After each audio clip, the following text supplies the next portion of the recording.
आज हम बात करेंगे एक ऐसी दिक्कत के बारे में जो काफ़ी मरीजों को परेशान करती है। आज हम बात करने वाले हैं साइनसाइटिस के बारे में, जिसे आम भाषा में नज़ला भी कहते हैं। डॉक्टर साहब, मुझे साइनस हो गया है, मुझे कोल्ड हो गया है, मुझे सर्दी हो गई है। ये सब गलत टर्म्स हैं जो मरीज इस्तेमाल करते हैं साइनोसाइटिस या नज़ले के बारे में बताने के लिए। जो एक्चुअल सही वर्ड है उसे राइनोसाइनोसाइटिस कहते हैं। राइनोसाइनोसाइटिस बना है राइनाइटिस यानी कि नाक में इन्फ्लामेशन और साइनोसाइटिस मतलब कि साइनसिस के अंदर इन्फ्लामेशन को जोड़कर। क्योंकि नाक और साइनसेस हैं तो अलग अलग स्ट्रक्चर्स लेकिन एक दूसरे से पूरी तरह से कनेक्टेड है, इसलिए साइनोसाइटिस के साथ राइनाइटिस हमेशा होता ही होता है। इसलिए नज़ले के लिए जो बिल्कुल सही टर्म यूज करना चाहिए वो है राइनोसाइनोसाइटिस। क्योंकि राइनोसाइनोसाइटिस से ज्यादा चलन साइनोसाइटिस शब्द का है, इसलिए इस वीडियो में मैं भी आपको समझाने के लिए साइनोसाइटिस शब्द का ही यूज करूंगा ताकि आप लोगों को किसी भी तरह की कोई कंफ्यूजन ना हो। साइनोसाइटिस दो टाइप के हो सकते हैं, एक्यूट और क्रॉनिक।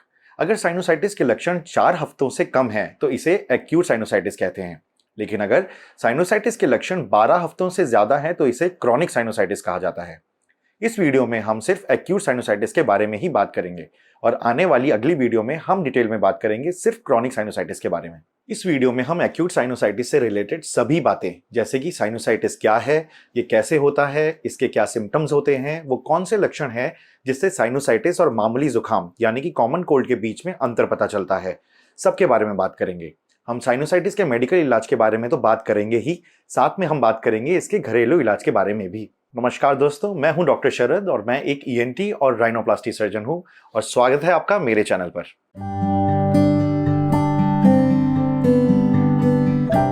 साइनोसाइटिस को समझने से पहले हम समझ लेते हैं कि साइनसेस होते क्या हैं।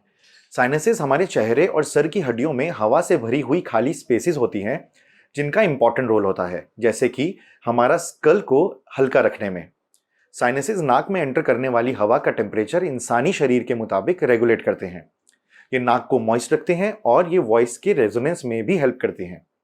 जब इन साइनसेस में सूजन आ जाती है और इनके अंदर बलगम जमा हो जाता है, तब इस कंडीशन को साइनोसाइटिस कहा जाता है। हमारे चेहरे और सर में मिलाकर साइनसेस के 4 ग्रुप्स होते हैं। पहला मैक्सिलरी साइनसेस, जो कि हमारी चेहरे की हड्डियों में होते हैं। दूसरा एथमॉइड साइनसेस, जो कि हमारी नाक की हड्डी में होते हैं। फ्रंटल साइनसेस, जो कि माथे की हड्डी में होते हैं। और स्फिनॉइड साइनसेस, जो सर के पीछे यानी कि स्कल बेस के पास होते हैं। सभी साइनसेस के अंदर की तरफ एक म्यूकोजा की लाइनिंग होती है जो सिक्रीशंस बनाती हैं, जो हमारी नाक को मॉइस्ट करते हुए धीरे धीरे गले में ड्रेन कर जाती हैं। अगर एलर्जी या इन्फेक्शन की वजह से साइनसेस की इस म्यूकोजल लाइनिंग में सूजन आ जाती है और सिक्रीशंस ड्रेन होना बंद हो जाते हैं, तो ये सिक्रीशंस साइनसेस के अंदर जमा होने लगते हैं। ये जमा सिक्रीशंस बलगम या गाढ़े रेशे का रूप ले लेते हैं और साइनसेस की वॉल पे अंदर से प्रेशर डालने लगते हैं और मरीज को चेहरे में, सर में, आंखों में, आईब्रोज के आसपास दर्द होने लगता है और यही लक्षण साइनोसाइटिस के होते हैं। आइए आपको एक एग्जाम्पल से समझाता हूं। जैसे एक रुके हुए पानी के सोर्स में काई जम जाती है, उसमें कूड़ा इकट्ठा होने लगता है और उस रुके हुए पानी से बेहद बदबू आने लगती है। यही हाल होता है साइनसेस में रुके हुए सिक्रीशंस के साथ भी। अगर मरीज दवाई नहीं लेता और नाक में सिक्रीशंस ज्यादा टाइम जमा रहता है तो स्टैग्नेंट वाटर बॉडी की तरह इस स्टैग्नेंट सिक्रीशंस में भी ऊपर से बैक्टीरियल या फंगल इन्फेक्शन हो जाता है और मरीज को सीरियस सिम्टम्स होना शुरू हो जाते हैं, जैसे कि चेहरे में रेडनेस, तेज बुखार, चेहरे में सूजन, आंखों में सूजन और यहां तक कि नाक में पस भी दिखाई देने लगती है। साइनोसाइटिस को आसानी से समझने के लिए कई तरीकों से डिवाइड किया जाता है। साइनोसाइटिस में होने वाले सिम्टम्स के ड्यूरेशन के आधार पर साइनोसाइटिस 4 टाइप के होते हैं। अगर आपको साइनोसाइटिस के सिम्टम 4 हफ्तों से कम ड्यूरेशन के लिए होता है तो इसे एक्यूट साइनोसाइटिस कहते हैं। वहीं अगर ये सिम्टम्स 4 से 12 हफ्ते रहें तो इसे सब एक्यूट साइनोसाइटिस कहा जाता है। साइनोसाइटिस के सिम्टम्स 12 से ज्यादा हफ्तों के लिए रहे तो इसे क्रॉनिक साइनोसाइटिस कहा जाता है। और अगर आपको एक्यूट साइनोसाइटिस के एपिसोड्स 4 या 4 से ज्यादा बार एक साल में हो तो इसे रिकरेंट साइनोसाइटिस कहा जाता है। साइनोसाइटिस को इन्फेक्शन के आधार पर भी 4 प्रकार में डिवाइड किया जाता है। अगर साइनोसाइटिस वायरल इन्फेक्शन की वजह से हो तो इसे वायरल साइनोसाइटिस कहते हैं। अगर साइनोसाइटिस बैक्टीरियल इन्फेक्शन की वजह से हो तो इसे बैक्टीरियल साइनोसाइटिस कहते हैं। फंगल इन्फेक्शन की वजह से हो तो फंगल साइनोसाइटिस। और कई बार इनमें से कोई रीजन नहीं होता और साइनोसाइटिस सिंपल नाक की एलर्जी की वजह से हो सकता है, तब इसे एलर्जिक साइनोसाइटिस कहा जाता है। साइनसिस के इन्फेक्शन के आधार पर भी साइनोसाइटिस को 4 प्रकार से डिवाइड किया जाता है। मैक्सिलरी साइनोसाइटिस, यह गाल के पास के साइनसेस में इन्फेक्शन होता है। फ्रंटल साइनोसाइटिस, ये माथे के पास के साइनसेस में इन्फेक्शन होता है। एथमॉइड साइनोसाइटिस, ये नाक के बीच के साइनसेस में इन्फेक्शन होता है। और आखिरी है स्फेनॉइड साइनोसाइटिस, ये सिर के पीछे के साइनस में इन्फेक्शन होता है। अब जानते हैं कि साइनोसाइटिस का डायग्नोसिस कैसे कंफर्म किया जाता है। नेजल एंडोस्कोपी यानी कि नाक की दूरबीन से जांच और साइनसेस के सीटी स्कैन से डायग्नोसिस इजीली कंफर्म हो जाता है। सीटी स्कैन में नाक के किसी भी साइनस में नज़ला जमा होने का पता आसानी से चल जाता है। वीडियो के साइड में आपको नॉर्मल साइनसेस का सीटी स्कैन और साइनोसाइटिस के सीटी स्कैन में फर्क साफ दिख रहा होगा। अगर एंडोस्कोपी में पस दिखती है तो पस का सैंपल लेकर उसे जांच के लिए भी भेज सकते हैं। आइए जानते हैं कि साइनोसाइटिस के प्रमुख सिम्टम्स क्या होते हैं। बच्चों में और एडल्ट्स में साइनोसाइटिस के सिम्टम्स अलग हो सकते हैं। तो बच्चों में साइनोसाइटिस के सिम्टम्स होते हैं नाक बहना, नाक से हरा या पीला गाढ़ा डिस्चार्ज आना, नाक बंद होना, छींके आना, खांसी जो रात को बढ़ जाए, आंखों के आसपास सूजन आ जाना, बुखार होना और 5 साल से ज्यादा की उम्र के बच्चे सरदर्द भी बता सकते हैं। और यही एडल्ट्स में जो साइनोसाइटिस के प्रमुख सिम्टम्स होते हैं वो है नाक बहना, नाक से ग्रीन या येलो गाढ़ा डिस्चार्ज आना, नाक बंद होना, छींके आना, रात को खांसी का बढ़ जाना, आंखों के आसपास सूजन आ जाना, नाक का रेशा गले में गिरना जिसे पोस्टनेजल ड्रिप भी कहते हैं, बुखार होना, चेहरे पर, आईब्रोज पर, जॉ और सर में दर्द होना, गले में खराश रहना, मुंह से बदबू आना, ऐसा सर दर्द जो सर झुकाने पे बढ़ जाए और लॉस ऑफ स्मेल, ये मेन सिम्टम्स हैं जो एडल्ट्स में पाए जा सकते हैं। चलिए अब समझते हैं कि मामूली सर्दी यानी कि कॉमन कोल्ड और साइनोसाइटिस का अंतर कैसे बता सकते हैं। अक्सर लोग सर्दी और नज़ला को एक ही समझते हैं, लेकिन इनमें अंतर होता है। सर्दी, जिसे इंग्लिश में कॉमन कोल्ड और मेडिकल भाषा में वायरल राइनाइटिस या वायरल साइनोसाइटिस भी कहते हैं, एक वायरल इन्फेक्शन होता है जिसका सबसे कॉमन कॉज राइनोवायरस और पैरा इन्फ्लुएंजा वायरस होते हैं। कॉमन कोल्ड गले में खराश से शुरू होता है और 1 से 2 दिनों में इसके लक्षणों में नाक बहना, नाक बंद होना, छींके आना और हल्का बुखार शामिल हो जाता है। एंटीबायोटिक्स का कॉमन कोल्ड में कोई फायदा नहीं होता। यहां मैं आपको बता दूं कि एंटीबायोटिक्स बैक्टीरियल इन्फेक्शन के लिए दी जाती हैं और वायरल इन्फेक्शन के लिए नहीं, क्योंकि कॉमन कोल्ड यानी कि सर्दी एक वायरल इन्फेक्शन है, इसलिए इसमें एंटीबायोटिक्स का कोई रोल नहीं होता। सर्दी या कॉमन कोल्ड आमतौर पर सिंपल एलर्जी की दवाई से या कई बार बिना दवाइयों के भी खुद 5 से 7 दिनों में ठीक हो जाती है। कॉमन कोल्ड के सभी सिम्टम्स एक्यूट एलर्जिक साइनोसाइटिस में भी मिल सकते हैं। फर्क बस ये होता है कि एक्यूट एलर्जिक साइनोसाइटिस में पेशेंट को बुखार नहीं आता, बाकी सभी सिम्टम्स सेम रहते हैं। इसलिए एक्यूट एलर्जिक साइनोसाइटिस भी इन्हीं दवाइयों से ठीक हो जाता है। कॉमन कोल्ड और एलर्जिक साइनोसाइटिस के लिए मरीज को दी जाने वाली दवाइयां भी मोस्टली सेम हैं, जिनमें सबसे कॉमन है एंटीहिस्टामिन जैसे कि सिट्रिजीन, लीवोसिट्रिजीन, क्लोरफेनिरामीन, लोराटिडीन, डेसलोराटिडीन, डाइफेनहाइड्रामीन, फिक्सोफिनाडिन, बिलास्टिन और इबास्टिन। हमारे सभी के शरीर में हिस्टामिन नाम का एक केमिकल होता है जो एलर्जी की वजह से या किसी वायरल इन्फेक्शन की वजह से ब्लड स्ट्रीम में रिलीज हो जाता है। हिस्टामिन यदि ब्लड स्ट्रीम में रिलीज हो जाए तो मरीज को छींकें आती हैं, नाक से और आंखों से पानी आने लगता है, खुजली होने लगती है और रेडनेस हो जाती है। एंटीहिस्टामिन दवाइयां शरीर में हिस्टामिन को ब्लॉक करता है और इन सभी सिम्टम्स को कंट्रोल करता है, जिससे मरीज को अच्छा आराम मिलता है। दूसरा है डीकंजेस्टेंट्स। आपने कई बार ऐसा महसूस किया होगा कि आपकी नाक बंद है जैसे कुछ फंसा हुआ हो, लेकिन नाक ब्लो करने पर कुछ भी नहीं निकलता। ये नाक की ब्लड वेसल्स में सूजन आने की वजह से होता है। नाक की ब्लड वेसल्स में स्वेलिंग होने की वजह से नाक बंद महसूस होती है और इसे ही नेजल कंजेशन भी कहते हैं। इस नेजल कंजेशन को रिलीव करने में कारगर होते हैं डीकंजेस्टेंट्स।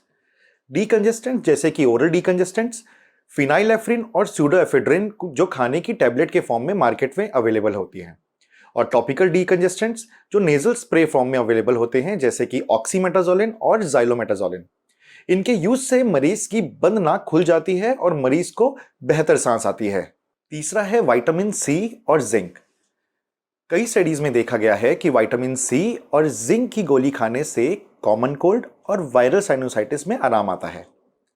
इन दोनों के सेवन से कोल्ड की सिवियरिटी और ड्यूरेशन में कमी देखी गई है। विटामिन सी और जिंक अब कॉम्बिनेशन में भी टैबलेट फॉर्म में मार्केट में अवेलेबल है। चौथा है सलाइन नेजल स्प्रेज और steam inhalation. Saline nasal sprays और स्टीम के यूज से नाक ड्राई नहीं होता और कंजेशन में कमी आती है, जिससे कई मरीजों को सर्दी में आराम मिलता है। कॉमन कोल्ड और वायरल साइनोसाइटिस में इन दवाइयों के साथ साथ जरूरी होता है मरीज का रेस्ट करना, ताकि बॉडी की एनर्जी यूज हो सके वायरस से लड़ने में। एक थकी हुई बॉडी में वायरस ज्यादा दिन तक जिंदा रह सकता है। अब जब हम एक्यूट वायरल साइनोसाइटिस और एक्यूट एलर्जिक साइनोसाइटिस की बात कर चुके हैं, आइए अब जान लेते हैं एक्यूट बैक्टीरियल साइनोसाइटिस के बारे में। यह साइनसिस में सूजन और बलगम में जमने के कारण होता है। यह एक बैक्टीरियल इन्फेक्शन होता है जिसके सबसे कॉमन कॉज है Streptococcus pneumoniae, Haemophilus influenza, staphylococcus aureus और मोरैक्जिला कैटरालिस। कई बार ऊपर के जबड़े के दांतों और मसूड़ों का बैक्टीरियल इन्फेक्शन मैक्सिलरी साइनस में चला जाता है और पेशेंट को बैक्टीरियल मैक्सिलरी साइनोसाइटिस कर देता है। एक्यूट बैक्टीरियल साइनोसाइटिस के लक्षणों में कॉमन है नाक बहना, नाक बंद होना, छींके आना तो हो ही सकता है, लेकिन मरीज को इनके साथ में चेहरे में दर्द और दबाव, सिर दर्द खासकर माथे और आंखों के बीच, खांसी जो रात को बहुत परेशान करती है, स्मेल ना आना, पीले या हरे बलगम का निकलना, नाक से रेशे का गले में गिरना, थकान और तेज बुखार शामिल हैं।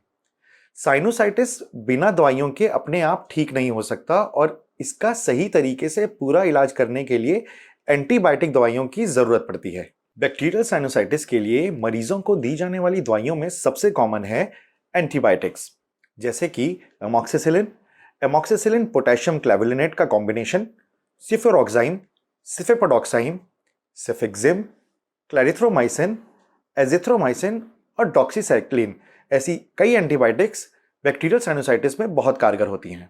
दूसरा है स्टेरॉयड नेजल स्प्रेज, जैसे कि फ्लूटिकासोन और मोमेटासोन। तीसरा है ओरल डीकंजेस्टेंट्स, जैसे कि फिनाइलेफ्रिन और सूडोएफेड्रिन, या टॉपिकल डीकंजेस्टेंट्स जैसे कि ऑक्सीमेटाजोलिन और जाइलोमेटाजोलिन। आजकल मार्केट में टॉपिकल डीकंजेस्टेंट और स्टेरॉइड्स का कॉम्बिनेशन स्प्रे भी आ रहे हैं, जिसमें फ्लूटिकासोन फ्यूरेट 0.028% स्टेरॉइड है और ऑक्सीमेटाजोलिन 0.05% टॉपिकल डीकंजेस्टेंट है। इस कॉम्बिनेशन स्प्रे को यूज करने से दोनों स्प्रेज के फायदे एक ही स्प्रे में मिल जाते हैं। चौथा है पेन किलर्स, जैसे कि पैरासीटामोल या एंटी इंफ्लेमेटरी ड्रग्स जैसे कि इब्यूप्रोफेन, डाइक्लोफिनैक या एसिक्लोफिनैक। ये दवाइयां दर्द में और साइनसिस की सूजन में आराम दिलाती हैं। पांचवी है एंटीहिस्टामिन्स, जैसे कि सिट्रिजिन, लिवोसिट्रिजिन, क्लोरफेनिरामीन, लोराटिडिन, डेस्लोराटिडिन, डाइफेनहाइड्रामीन, इबास्टिन या बिलास्टिन। छठा है स्टीम इनहेलेशन विद मेंथोल या यूकलिप्टस ऑयल। दिन में 3 से 4 बार इसको कर सकते हैं। इससे नाक और साइनसिस के अंदर का गाढ़ा रेशा थोड़ा लिक्विफाई होता है और नाक और साइनसिस के ब्लॉकेज ओपन होते हैं। आखिरी है हॉट फर्मेंटेशन, यानी कि गर्म गीले तौलिए से चेहरे की सिकाई करना। मॉइस्ट हीट से साइनसिस के पेन में और साइनसिस के प्रेशर दोनों में रिलीफ मिलता है। बहुत कम केसेस होते हैं कि एक्यूट बैक्टीरियल साइनोसाइटिस को सर्जरी की जरूरत पड़ती है, लेकिन हाँ, अगर बैक्टीरियल इन्फेक्शन इतना ज्यादा बढ़ गया है कि पूरे साइनसिस में पस भरी हुई है, साइनस का इन्फेक्शन आंख की तरफ फैलने लगे और आंख में सूजन आने लगे, तो एंडोस्कोपिक साइनस सर्जरी करनी पड़ती है, जिसमें बिना चीरा लगाए नाक के रास्ते दूरबीन से साइनस में भरी हुई पस को पूरी तरह से साफ कर दिया जाता है। कभी कभी दवाई लेने के बावजूद साइनस में इन्फेक्शन ठीक नहीं होता और पस एक जगह पॉकेट बना लेती है। इस कंडीशन को एम्पाइमा कहते हैं। इस स्थिति में भी एंडोस्कोपिक साइनस सर्जरी करने की जरूरत पड़ती है। थोड़ा सा ज्ञान एक्यूट फंगल साइनोसाइटिस के बारे में भी जरूरी है। फंगल साइनोसाइटिस के सभी सिम्टम्स एक्यूट बैक्टीरियल साइनोसाइटिस जैसे ही होते हैं, बस फर्क यह है कि इसमें पेशेंट को सीधा सर्जरी के लिए एडवाइस किया जाता है, क्योंकि फंगल साइनोसाइटिस में खाने की दवाइयों से या नाक में मारने के स्प्रे से कुछ खास आराम नहीं आता। साइनसिस में अगर फंगल इन्फेक्शन है तो उस साइनस की सर्जरी करके उससे पूरा फंगस निकाल दिया जाता है और साइनसिस को अच्छे से वॉश किया जाता है, ताकि उसमें जरा सी भी फंगस कहीं भी बच ना पाए। ये इसका पक्का इलाज होता है। वीडियो के इस आखिरी सेक्शन में हम बात करते हैं कि साइनोसाइटिस के दौरान वो क्या चीजें हैं जो आप कर सकते हैं और क्या चीजें हैं जो नहीं करनी चाहिए, यानी कि जनरल डूज एंड डोंट्स के बारे में। स्विमिंग, एयर ट्रैवल, खाने की ठंडी चीजों का सेवन करना या खाने की खट्टी चीजों का सेवन करना, स्मोकिंग और अल्कोहल, साइनोसाइटिस के दौरान बिल्कुल भी ना लें। अब बात करते हैं कि क्या चीज़ करनी चाहिए। खूब रेस्ट लें, पानी पिएं और हाइड्रेटेड रहें। गर्म सूप्स या हर्बल टी आप ले सकते हैं। गर्म पानी से शावर ले सकते हैं। नाक अगर ड्राई महसूस हो तो रूम में ह्यूमिडिफायर लगा लें। सीधा लेटने से साइनसेस में सिक्रेशन इकट्ठा हो सकते हैं, जिससे साइनस में प्रेशर बिल्डअप हो जाता है। इसलिए अगर सर्वाइकल पेन की दिक्कत नहीं है तो 2 तकिए लगाकर सोएं। इससे साइनस में प्रेशर बिल्डअप नहीं होता और मरीज को आराम से नींद आ जाती है। इस वीडियो में मैंने आपको एक्यूट साइनोसाइटिस से रिलेटेड सभी जानकारी डिटेल से बताने की पूरी कोशिश करी है। यदि आपको कुछ समझ ना आया हो तो आप मुझसे कमेंट सेक्शन में पूछ सकते हैं। मैं सभी का जवाब देने की पूरी कोशिश करूंगा। अगर आपका मेरे चैनल के लिए या वीडियो के लिए कुछ सुझाव है तो आप कमेंट सेक्शन में मुझे बता सकते हैं। तब तक के लिए अपना ख्याल रखें, स्वस्थ रहें, खुश रहें।